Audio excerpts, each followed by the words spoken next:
হঠাৎ করে দেখলাম যে সাকিব আল হাসানের একটা ইন্টারভিউ ছাপা হয়েছে একটা পত্রিকায়, সেটি নিয়ে আলোচনা হচ্ছে।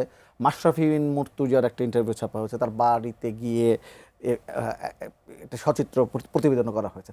সব কিছু মিলে এই সময় এই ধরনের ইন্টারভিউ আসা বা তারা আলোচনায় আসাটা, এটি কি কোনো কিছু সিগন্যাল দিচ্ছে কিনা, বা অনেকে কিন্তু এই আলোচনা করছে। এরকম কোনো সিগন্যাল শুনেন, আসলে মাশরাফি খুব ভালো খেলোয়াড়, মানুষও ভালো, এবং ক্যাপ্টেন হিসেবে এলাকার জন্য প্রচুর করছে ও।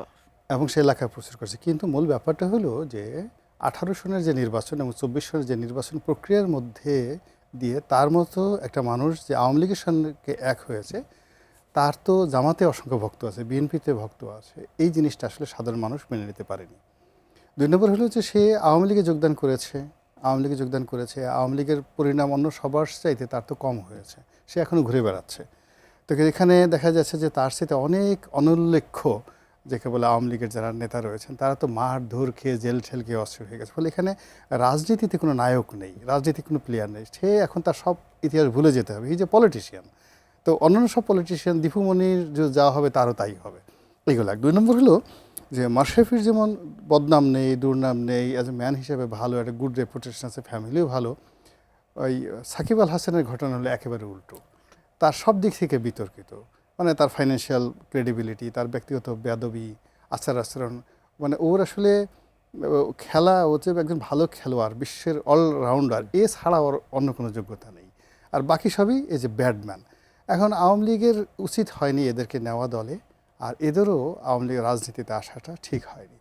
এই গেল ফার্স্ট কথা। আর এখন আগামীর যে রাজনীতি, বিশ্বাস করি সেই রাজনীতি আসলে খেলোয়াড় মেলোয়াড় দেওয়া হয় না, অভিনেতা ঠবিনেতা হয় না, এখানে নেতা লাগে। হ্যাঁ, এগুলো হলে এনে সাজানো যায়। আপনার দেখেন একটা পার্লামেন্ট আছে, আপনি একজন নায়িকাকে আনলেন, একজন গায়িকাকে আনলেন, একটু নাচন কুর্দন করা দরকার, একটা অভিনেতাকে আনলেন, পার্লামেন্টকে দেখালো, এরকম। কিন্তু মাঠে যখন পুলিশের বাড়ি শুরু হবে, এই যে এখন একটা বিরূপ অবস্থা, আওয়ামী লীগের একটা বিরূপ অবস্থা। এখন আওয়ামী লীগের দেখেন কারা নাম নিচ্ছে, আওয়ামী লীগের বাংলাদেশে যারা আওয়ামী লীগের নাম নিচ্ছে, কথাবার্তা বলছে, যারা আওয়ামী লীগের সঙ্গে যাদের কোনো সম্পর্ক নেই, আর যারা আওয়ামী লীগের হাজার হাজার কোটি টাকার মালিক, 17 বছর যাদের ধারে কাছে যেতে পারতেন না, তারা সবাই এক একজন ইঁদুরের চাইতেও ছোট হয়ে গেছে। এদের কোনো অস্তিত্বই নেই। তারা যে কথা বলে, চিউ চিউ চিউ করে কথা বলে, বিভিন্ন লোকে জিজ্ঞেস, ভাই কেমন আছেন, ভালো কি না, কি নারী না পুরুষ, এটা বোঝাই যাচ্ছে না। বুঝতে পারছেন ঘটনাটা? এই এখন বিএনপিরও দেখেন বিভিন্ন লোকে যে এখন সে অনেক বড় বড় কথা বলে না। আমি তো এই যে বিএনপি সবচেয়ে দুঃসময় তো আমি যোগদান করেছি 2018 সনে, তো যার জন্য বিএনপি দেখি অল্প কয়েকজন পাপিয়াদের মতো অল্প কয়েকজন মানুষ ছাড়া কারো কণ্ঠে সুর ছিল না, কারো পায়ে জোর ছিল না। কি কত সুন্দর করে ব্যাক গিয়ারে পালাতে পারে।